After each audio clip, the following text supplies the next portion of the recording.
ఇవే జీవన తరంగాలు, ఇవే ఇవే జీవన తరంగాలు, జీవన తరంగాలు. మన బంధం 10 కాలాలు పచ్చగా ఉండాలని నేను కోరుకుంటున్నాను. అందుకే ఇలాంటి డబ్బు సహాయం వద్దంటున్నాను. ఇంతకుముందు నీతో ఈఎంఐ అమౌంట్ కట్టించి పెద్ద తప్పు చేశాను. ఆ డబ్బు అడ్జస్ట్ చేయడానికి ప్రయత్నిస్తున్నాను. అవగానే తీర్చేస్తాను. అనవసరమైన భయాలు పెట్టుకుని ఈ డబ్బుని వెనక్కిస్తున్నా.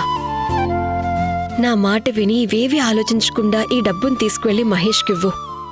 లేదంటే నువ్వే ఏదైనా వాడి చేత బిజినెస్ స్టార్ట్ చేయించు. వద్దు దేవిక, నీకింతకు ముందే చెప్పాను, నువ్వు ప్రేమకి ఎప్పుడూ పరాయిదానివి కాదు. కానీ డబ్బు విషయానికొస్తే మాత్రం పరాయిదానివే.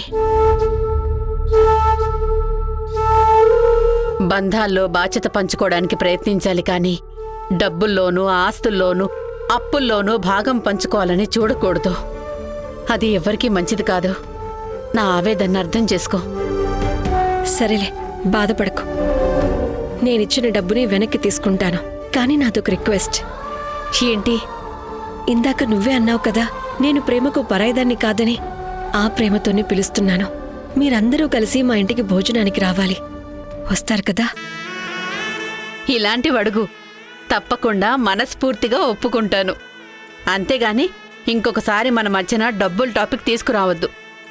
సరే అక్క. ఈ రోజుల్లో కష్టపడితే చాలు, ఎలాగోలా డబ్బొస్తుంది. కానీ కనుచూప మేర వెతికిన మనుషుల్లో ప్రేమ, ఆప్యాయతలు, నమ్మకాలు కనిపించటం లేదు. మన మధ్యన ఉన్న ఈ ప్రేమ, ఆప్యాయతలు ఎప్పటికీ ఆవిరైపోకుండా ఉండాలన్నదే నా తపన. ఇదిగో తీసుకో. నేను వెళ్ళొస్తానా? సరే అక్క. జాగ్రత్త.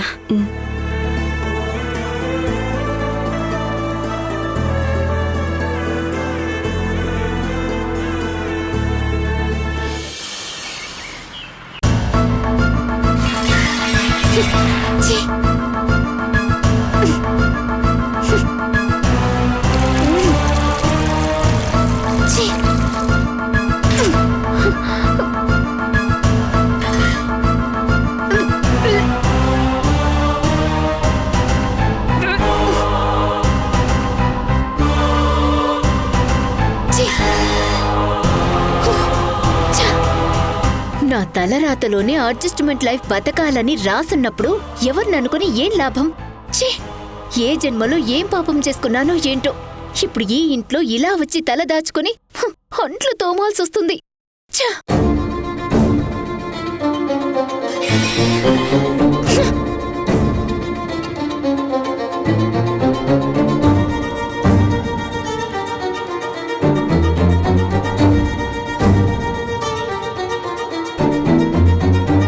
అయ్యో అత్తయ్య, మీకెందుకు శ్రమ? నేను కడుగుతానులేండి. పర్లేదమ్మా, నువ్వు వెళ్ళి రెస్ట్ తీసుకో, నేను వాష్ చేస్తాను. అయ్యో అత్తయ్య, ఎంత మాట అన్నారు? మీరే వెళ్ళి రెస్ట్ తీసుకోండి, నేను కడుగుతాను.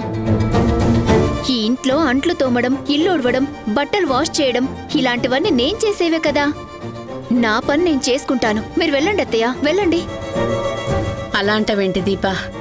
నువ్వేమీ ఈ ఇంటి పని మనిషివి కాదు కదా. ఇందాక మీరే అన్నారు కదత్తయ్య, మీ మాట వినకపోతే ఈ ఇంట్లో ఉంటే ఉండండి, లేకపోతే లేదు అని. అయినా ఈ ఇంట్లో నా పొజిషన్ కూడా అదే కదత్తయ్యా. చూడు దీపా, నా మాటలకి నీ మనసు నొచ్చుకుందని నాకు అర్థమైంది. అసలు నాకు మనసంటూ ఉంటేనే కదత్తయ్యా బాధపడ్డానికి. మీ కొడుకు కూడా మనసు అనేదే లేదు. అందుకే అందరూ మాటలంటున్నా ఈ ఇంట్లోనే ఉంటున్నాం. నేనేం మాట్లాడినా అది మీ మంచి కోసమే దీపా. నా మాటలను అపార్థం చేసుకోకుండా సరిగా అర్థం చేసుకుంటే మన మధ్యన ఎలాంటి మనస్పర్ధలు రావు. మహేష్ ఇప్పుడు చేయాలనుకున్న బిజినెస్ వల్ల ఫ్యూచర్లో ఎన్ని కష్ట నష్టాలు వస్తాయో నాకు తెలుసు. వాడికి ఆవేశమే తప్ప ఆలోచన ఉండదు. ఆలోచన లేకుండా చేసిన ఏ పని కూడా ఎప్పటికీ నిలబడదు, సక్సెస్ అవ్వదు. నా తర్వాత మహేష్ని నా ప్లేస్లో ఉండి చూసుకోవాల్సిన దానివి నువ్వే. అందుకే చెప్తున్నాను దీపా, డబ్బు విషయంలో మహేష్ని నమ్మొద్దు. వాడిప్పటికే చాలా అప్పులు చేశాడు. వాటి వల్ల ఎలాంటి ప్రాబ్లమ్స్ వచ్చాయో కూడా నీకు తెలుసు. అప్పు ఉప్పు లాంటిది. ఎందుకంటే ఉప్పు ఎక్కువ వేసుకొని కడుపు నిండా తినలేము, ఎక్కువ అప్పు చేస్తే కంటి నిండా నిద్రపోలేము. ఉప్పు తగ్గిస్తే ఆరోగ్యానికి మంచిది, అప్పు లేకపోతే ఆయుష్కు మంచిది. మీ పాతకాలపు ఆలోచనలు చాదస్తంతో ఈ జనరేషన్ కూడా బ్రతకాలంటే ఎలా అత్తయ్య గారు? మీ జనరేషన్లో లాగా మంచం ఉన్నంత వరకే కాలు చాపాలంటే ఇప్పుడు కుదరదు. మనం ఎంత రిస్క్ చేస్తామన్న దాన్ని బట్టే మన కెరియర్ డెవలప్మెంట్ డిపెండ్ అయ్యి ఉంటుంది. మీ జనరేషన్లో 10,000 జీతం వస్తే 2,000 ఖర్చులకు పోను 8,000 మిగిలేది. కానీ ఇప్పుడు 1,00,000 రూపాయలు జీతం వస్తే 80,000 ఖర్చులకు పోను 20,000 మిగులుతుంది. ఆ 20,000తో సేవింగ్స్ ఏం చేస్తాం? పిల్లల్ని ఎలా పెంచుతాం? వాళ్ళకి కంఫర్ట్స్ ఎలా అందిస్తాం?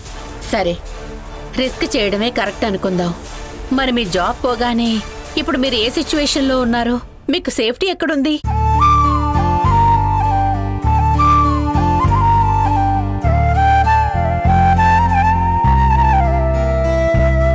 వద్దు దీపా, వాదనలు చేసుకుంటూ పోతే సమస్యలు ఇంకా పెద్దవవుతాయే తప్ప సమసిపోవు.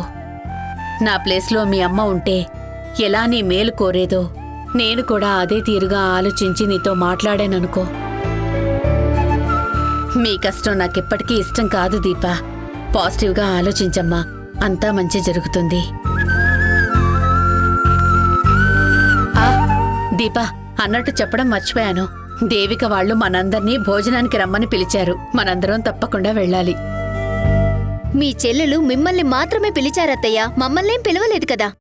ఇలాంటి విషయాల్లో ఇంటి పెద్దల్ని పిలిస్తే ఇంట్లో వాళ్ళందర్నీ పిలిచినట్టు లెక్క. అందుకే మన ఫ్యామిలీ మొత్తం దేవిక వాళ్ళ ఇంటికి వెళ్లి సంతోషంగా భోంచేసి వద్దాం. అందరం కలిసి మాట్లాడుకొని చాలా రోజులైంది కదా. ఇందులో నాకు చెప్పాల్సిన పని లేకున్నా మీ అబ్బాయికైనా చెప్పాలి కదత్తయ్యా.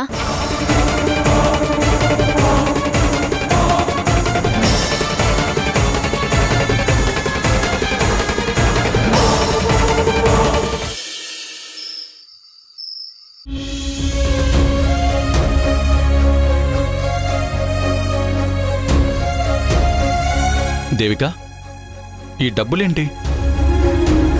మహేష్కి బిజినెస్ చేసుకోమని నేనిచ్చి పంపిన డబ్బులు. ఆ విషయం అక్కకి తెలిసి వాడికెందుకు డబ్బులిచ్చావు, ఎందుకిచ్చావని కోప్పడి రిటర్న్ ఇచ్చి వెళ్ళిపోయింది. వదిన ఎందుకిలా చేసింది? ఆ డబ్బులు మహేష్ కెరీర్కి యూజ్ అవ్వాలనే కదా నువ్వు డబ్బులు ఇచ్చావు. అక్కకి ఆత్మాభిమానం ఎక్కువండి. అయిన వాళ్ళ దగ్గర చెయ్యి చాచకూడదు అనుకునే మనిషి. నా గురించి తెలిసి కూడా ఎందుకు వాడికి డబ్బులిచ్చావని నిలదీసి మరీ వెళ్ళింది. అయితే మీ ఇద్దరి మధ్య పెద్ద గొడవే జరుగుంటుంది. దాన్ని గొడవ అనలేము. నాకు అక్కకు మధ్య ఉన్న రిలేషన్ డబ్బు వల్ల దూరం అవ్వకూడదు అన్న తాపత్రయం అక్కది. ఆ విషయం నాకు అర్థమయ్యేలా చెప్పాలి అని ట్రై చేసింది. అయినా వదిన గారు దూరం చేసుకుంటే దూరం అయ్యే మనిషివి నువ్వు కాదు కదా. నిజమే, ఆ విషయం మీరు నమ్మారు, కానీ తోడబుట్టిన మా అక్క మాత్రం నమ్మటం లేదు. ఎంత నచ్చ చెప్పినా తను నా మాట వినకుండా వెళ్ళింది. కోపంగా వెళ్ళిందంటే మళ్ళీ మీ ఫ్యామిలీకి నీకు గ్యాప్ పెరిగినట్టే దేవిక.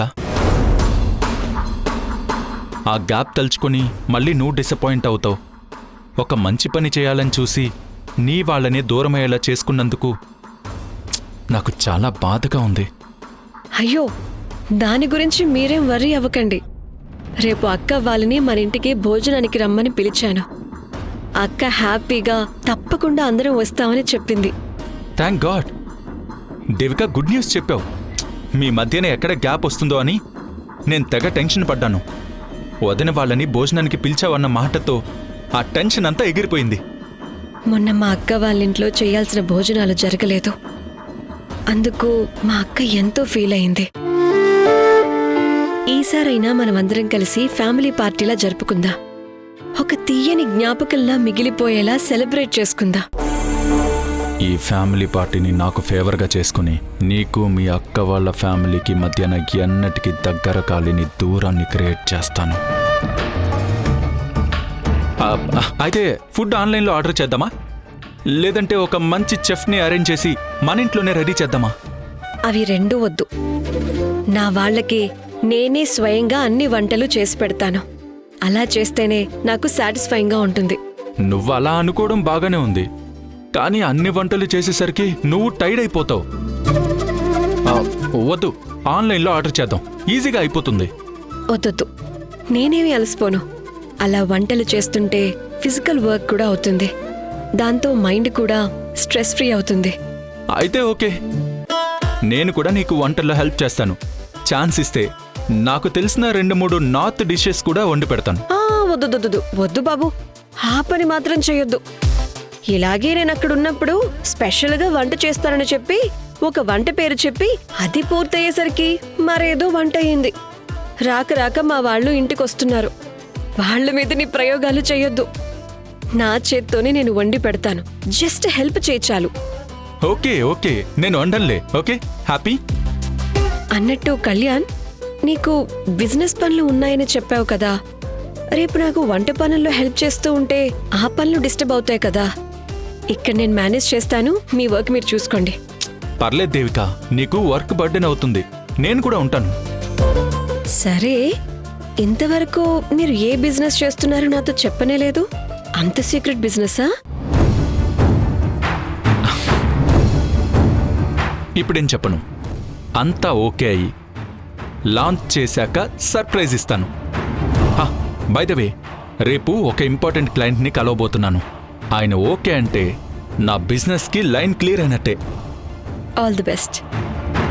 Thank you. సరే అయితే రేపు ఎలాంటి వంటలు ప్రిపేర్ చేయాలో లిస్ట్ ప్రిపేర్ చేద్దామా? Yeah, okay.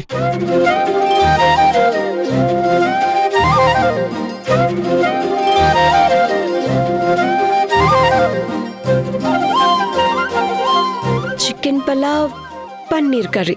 ఎస్. సారీ చూసుకోలేదు. సారీ దేవిక, చూసుకోలేదు. దేవిక, ఒకసారి డాష్ ఇస్తే తల మీద కొమ్ములు వస్తాయంటారు. ఇంకో 3 times డాష్ ఇవ్వాలి. నీకు ఓకేనా? Not okay. ఏ నో దేవిక, నీకు కొమ్ములు వస్తే అస్సలు బాగోదు. ఏంజెల్లా ఉండే నువ్వు డెవిల్లా కనిపిస్తావు. 3 times డాష్ ఇవ్వాల్సిందే. Please please please.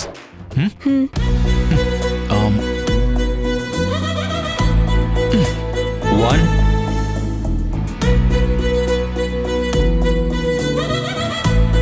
2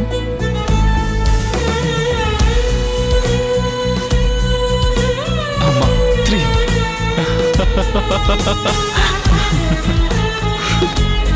దేవిక, ఇప్పుడు నీకేం కాదులే.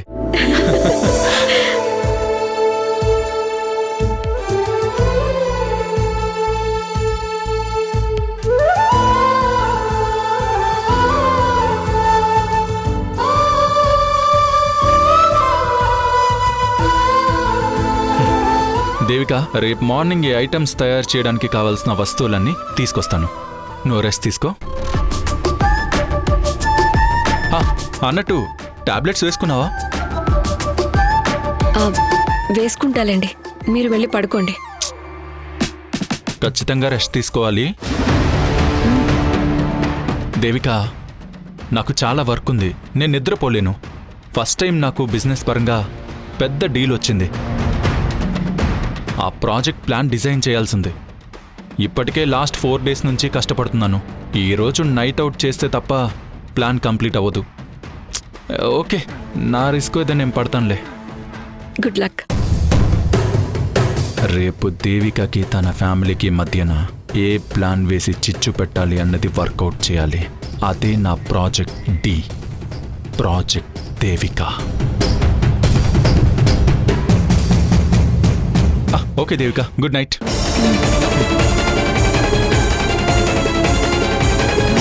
సొంతంగా డెవలప్ అవ్వాలని కళ్యాణ్ చాలా కష్టపడుతున్నాడు. తన కష్టం వేస్ట్ అవ్వకుండా చూడు స్వామి.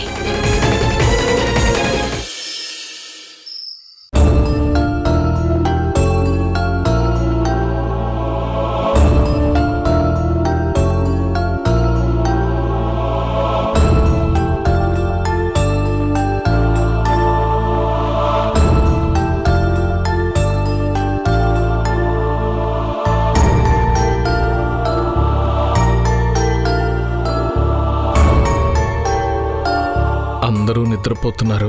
ఈ టైంలో కీర్తి వాళ్ళని లేపి అన్నం పెట్టమంటే నిద్ర డిస్టర్బ్ అవుతుందేమో.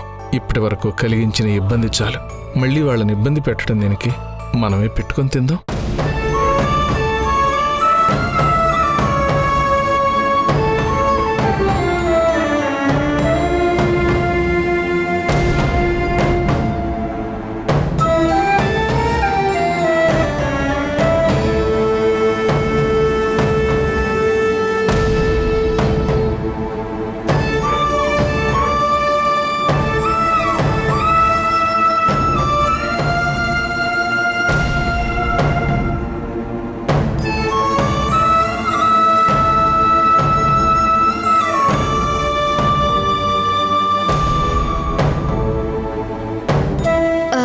మావయ్య గారు ఉండండి, నేను వడ్డిస్తాను.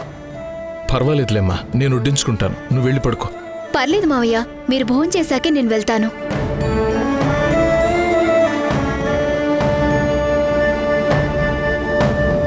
మీరు భోంచేశారమ్మా? చేశాం మావయ్య.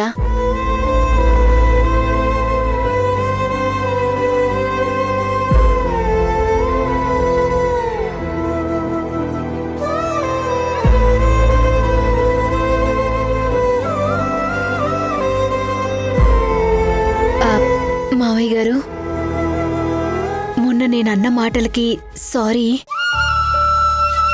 ఏదో తొందరలో ఆవేశపడి అలా అన్నాను. మీరు మనసులో ఏం పెట్టుకోలేదు కదా? పర్వాలేదమ్మా, నీ కోపాన్ని నేను అర్థం చేసుకోగలను. అయినా మనసులో పెట్టుకునేవాడినైతే నువ్వు పెట్టిన అన్నం ఎలా తింటానమ్మా? మీరెక్కడ బాధపడుంటారోనని నేను చాలా ఫీల్ అయ్యాను మావయ్య గారు. నాకిలాంటి మాటలు పట్టడం కొత్త ఏం కాదులేమ్మా. గోంగూర పప్పు వేసుకోండి మావయ్య, మీకు ఇష్టమని చేశాను. చాలమ్మా. పర్లేదు మావయ్య, ఇంటి భోజనం చేసి చాలా రోజులయ్యింది, తినండి.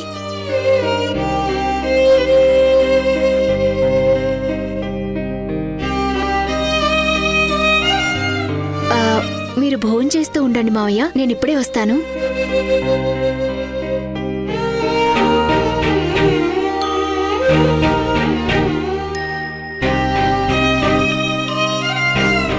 మావయ్య గారు, మీరేమీ అనుకోనంటే ఈ సిరప్ బాటిల్ కొంచెం తెచ్చి పెడతారా?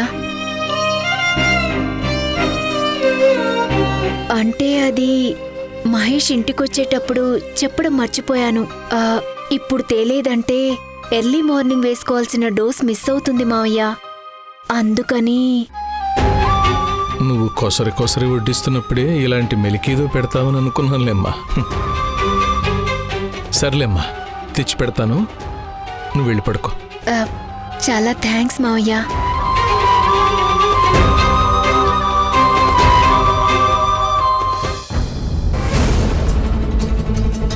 అయ్యో, బాటిల్ తేవటానికి డబ్బులు అడగడం మర్చిపోయానే. నా దగ్గర కూడా డబ్బులు లేవు. ఇప్పుడు డబ్బులు లేక సిరప్ తేలేదంటే మరోలా అనుకుంటుందేమో.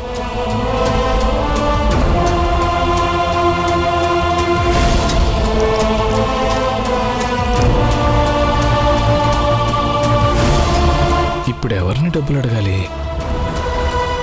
కీర్తిని అడుగుదామా?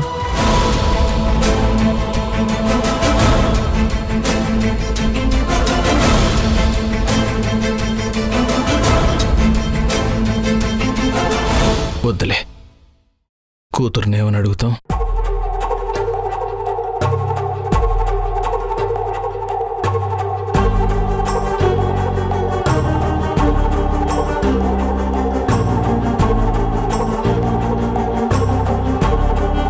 ధరణి అడగడం చాలా అసహ్యంగా ఉంటుంది. కోడల కోసం ఆ మాత్రం అడ్జస్ట్ చేసి తీసుకురాలేరా అంటే ఉన్న తల తీసేసినట్టు అవుతుంది. ఇప్పుడు ఏం చేద్దాం?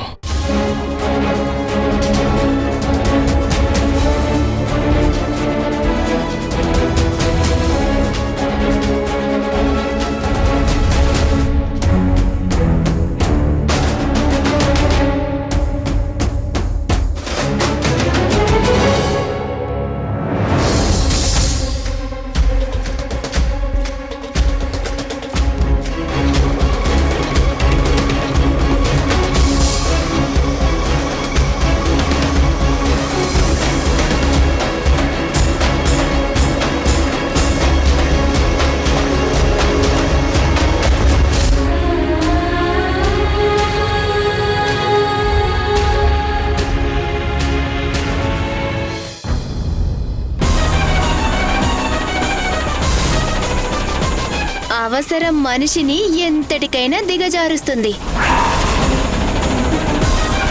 ఇంట్లో ఏ పని లేకుండా ఖాళీగా ఉండే వాళ్ళకి డబ్బెక్కడి నుంచి వస్తుంది? మారిపోయిన మనిషిగా ఇంట్లోకి వచ్చాను. ఇప్పుడు మళ్ళీ పాత తప్పులే చేయటం కరెక్ట్ కాదు.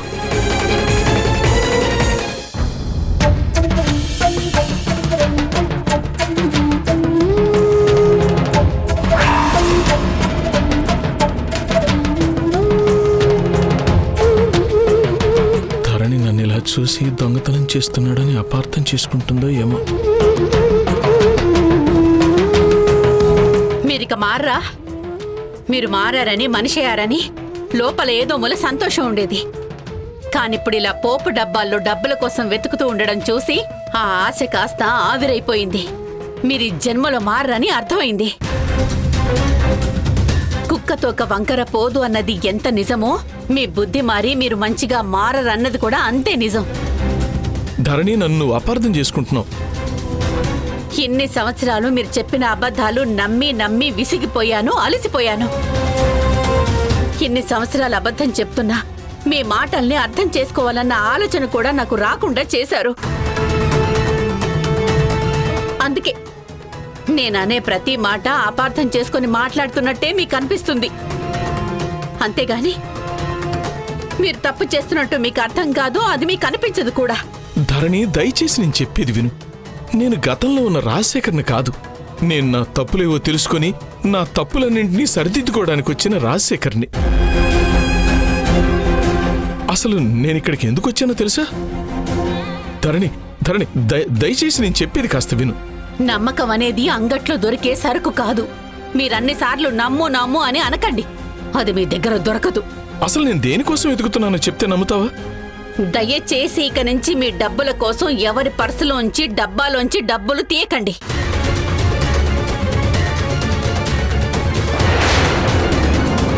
అన్న కోసం మందు బాటిల్ త్యాగం చేశావు. నువ్వు గ్రేట్. నోరు మూయండి.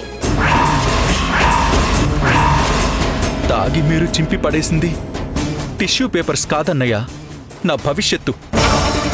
బిజినెస్ పోతే పోయింది, ఈ ఒక్కటే ఉందా? 100 ఉంటాయి. ఇక మాట్లాడకండి బావగారు.